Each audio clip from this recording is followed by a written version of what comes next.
了意大利面，吃过几种口味啊？其实，在政治大学的校园里面，这家餐厅啊，因为业者他自己本身就是新竹的客家人，于是他们试着把客家料理常用的咸蛋啦、咸猪肉，还有苦瓜等等，加进了意大利面里头。试了很多次，终于成功。很多人一吃成主顾，他们接下来想把客家小炒变成下午茶。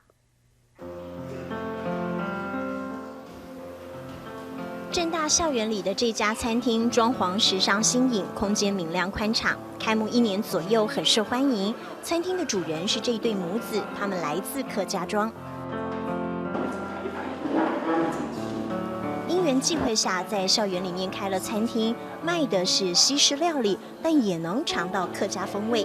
提到这儿，母子俩侃侃而谈。如果7年中原的时间，如果含中用安啊高经也又含做的食的就含搬入去弄食后来我都来开餐堂的时候是吃到，然后苦瓜，然后个面，意大利面用它做来食，炒来食，还不错啦。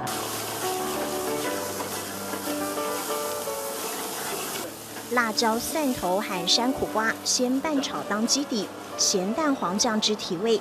客家食材入菜，遇上的是意大利面条，香气扑鼻而来。这一道取名为甘苦人香蒜辣椒面，尝起来可一点也不甘苦，名字取得倒特别，呈现客家应景精神。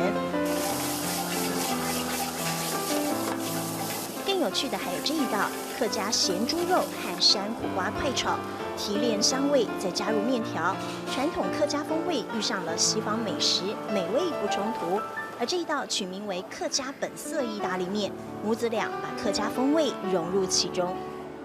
我们一直在想说，如何保留咸猪肉的咸的味道，可是又要跟意大利面去做一个相结合。其实我们一直在调一个比例。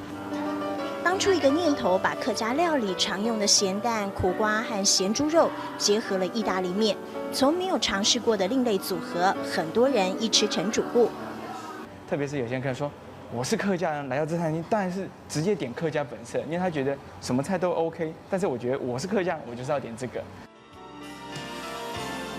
借由创意料理把客家风味推广出去，未来他们还要把客家小炒变成下午茶，细细咀嚼客家风味。拼搏的苦，眼泪的咸，交错出客家滋味。与意大利面的细长在政大校园相遇，美食光谱上激荡感动时刻。